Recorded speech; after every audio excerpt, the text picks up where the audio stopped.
Okay, so one other thing I forgot to mention is when you're recording this, my video was high definition of 1080, and so when I did a screen capture, to get the best results, you'll also want to set your screen resolution down to no more than 1920 by 1080 if that's the resolution of your video. There's no reason to capture a screen at a higher resolution and just use resources because you want to try to get the best recording as possible.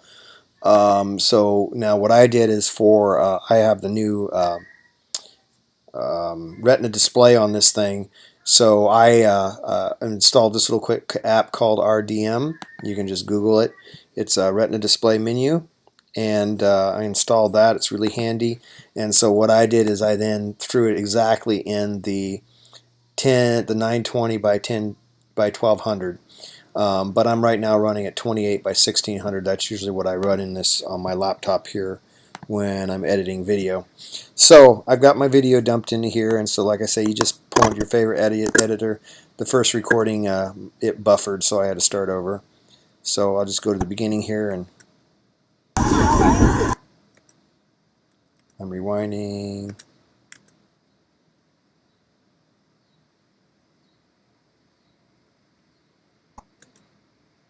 Right there. So I'm going to cut this here. So like I said, you can cut out the stuff that you don't want and get rid of that. So that's just my video. Okay. Do you have a fear of enclosed spaces? Wait, let me get a photo. Okay, now, come on, That people. did not work. Okay. I can't. And now I'll go to the end, get rid of the stuff at the end.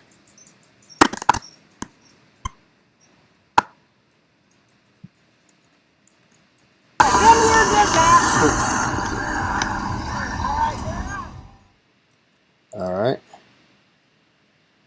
And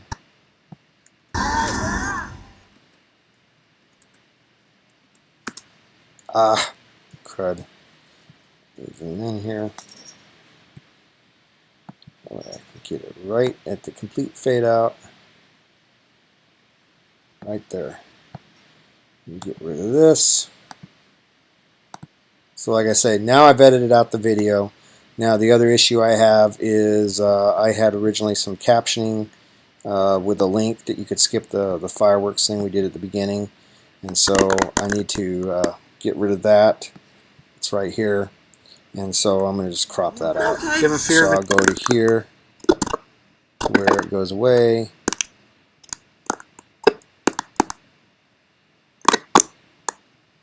Right there.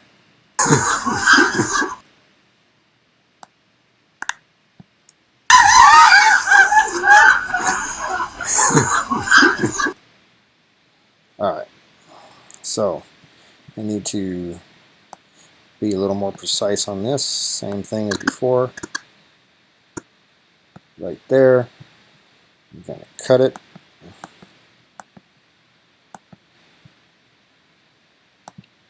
Right there. And then on this, what I'll do here is I will just take this part of the video and zoom in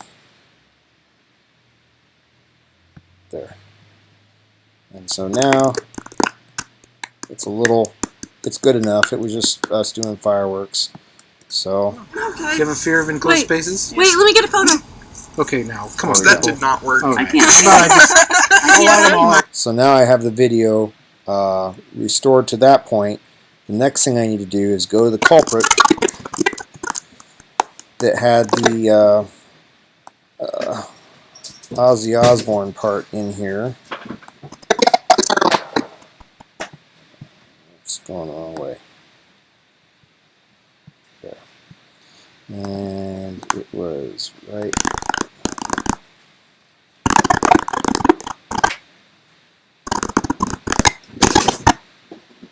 here. So I'll find where it starts. Yeah, you can't be self-conscious with your GoPro on your head. I don't like this. You got good photo.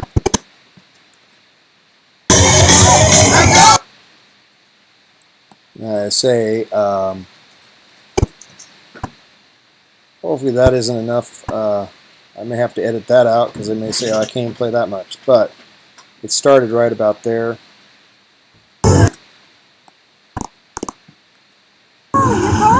Yeah, you can't be self-conscious with your GoPro on your head. I don't like this. Do that good for Okay, so what I'll do is I'll cut the video here.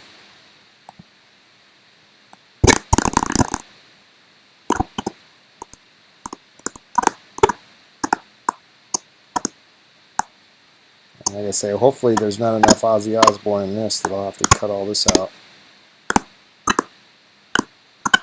So, about right here.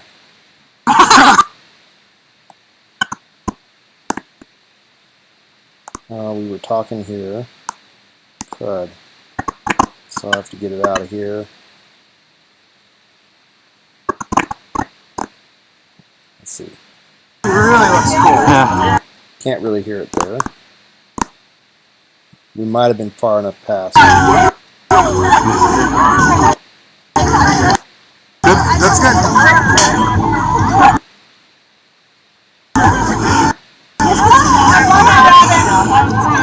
I like the way Aiden's shirt. That should be safe enough. So we'll cut it right there. I don't think there's anything perceivable. So it's this little chunk of audio right here. Now what I'm going to do is I'm going to edit this in Audition. So edit the clip in Audition. And now to remove the music. I'll pause this for a second while I get ready for this. Okay, so the idea I had of removing the audio didn't work based on the tutorials I looked at, because this is not a stereo track, which most of you, if you have a camera, you're going to be in the same boat. So I had to use a different technique, and this may not be completely the right way, but it kind of worked and got the job done to where at least now the song is totally just background noise that's barely distinguishable, and I was able to keep most of the conversations. It's not perfect. Like I say, this might give you an idea of how to go with this. Maybe you can come up with a better solution. So what I did is I've got a different track up here right at the moment, because obviously if I played the other one, I would can't show you because it'd be copyright issues again. So when the track came into Audition, you go over here and click on the Show Spectral Frequency Display, which is the mode we're in right now. That's this mode right here. And then I simply started deleting certain frequencies. That was the first thing I did. I could have probably just done a high pass and a low pass, but this was a little easier for me because it was visual, and I could also hear it. So what I did is I picked this little box here, the Marquee Selection tool, and just like on this, you'll see there's in the music there was like a bass line, and you can kind of see on this, there's not really a bass line here, but see how you have the volume is really, really bright at the bottom, lower frequencies. And so what I did on the other piece is I drug all the way across here like this. Just give you an example. And then I could play it, and you could hear it. And then I went to parts where we were talking, and I slid this up and down. So you can see how that works there. And what I did is I took it so it didn't sound like it had any of my voice in it. I slid it up and down just... Yeah, this is a bad example here because this, like I say, but I slid it to where... There we go. So for example, go back to that.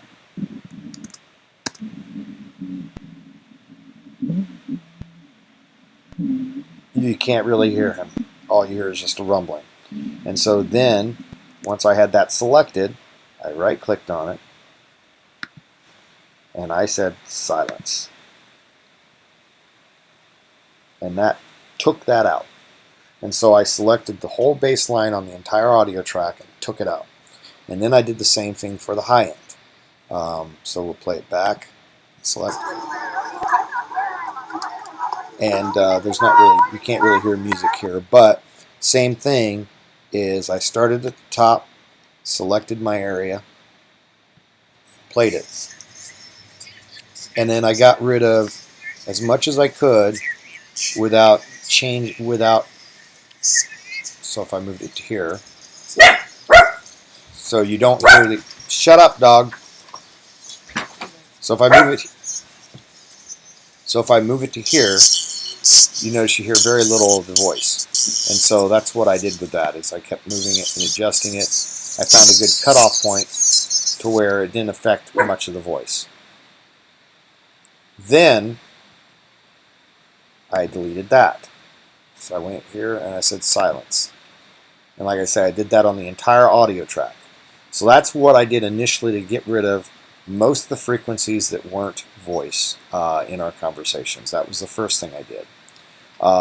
Then, so we'll go back to it. I have that open here. And let me just close this. And so this is what I ended up with. Now, the next step I did is I actually went, same idea. So you can see where I cut off everything above and everything below. Then I went through and listened to the audio and found where we were talking. Like here he laughs in this section. I'll go here. There's his laugh. I cut out anything that wasn't part of a conversation. And here you can hear the music, but it's so muffled and noise in the background that you can't really tell.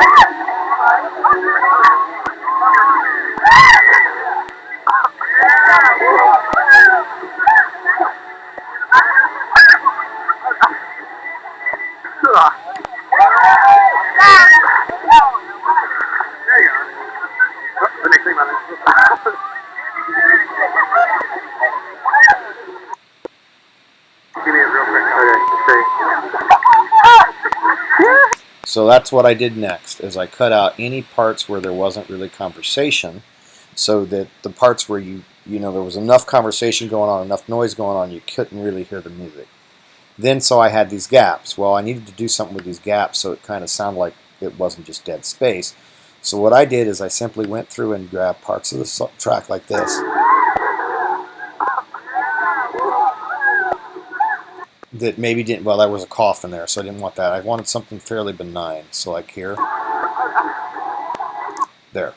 So I'd grab that, I'd right click, I'd say copy, and then I'd go over here and say paste.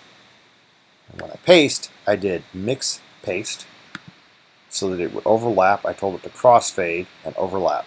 This way, it actually filled the blacks. It was kind of like filled the blanks with just random noise that I cut from another track. Almost like if you use the airbrush in Photoshop, but with sound. So I already had all that filled in. So rather than redo it all, I am going to just go back. And that's what I'd done. And then for this, I had to take, it was a big area, so you really have to pick random stuff, otherwise you will hear when you start repeating sounds. And so, same idea. I just cut and paste. Once I had a big enough block, I duplicated, then I overlapped it. But I just filled in with just random sound to give me. It's not perfect, but it was a solution. Then I saved it right here, which I'm not going to do because I already did it. So now we're back in Premiere. And so, here's where the audio was. So the next thing I did is I needed to make a crossfade so that, you know, when you're going from one transition to the next, it sounds okay. So that's what I did here, as I went in here, and you can see the crossfade. I'm going to delete that one just so I can show you again. So I went over here to exponential fade in audio transitions, dragged it over here. Now it kind of puts it off kilter here, so I centered it. So you can see where the other track is and where this track is, and I want it to actually overlap. So that's how I was able to get rid of the music. Like I say, it was pretty well crystal clear before, so this is a significant alteration to that part of the audio. Like I say, maybe I should have kept a little more high end, but that gives you the sense of how I did it on this one, and you know, you could work with that idea for you.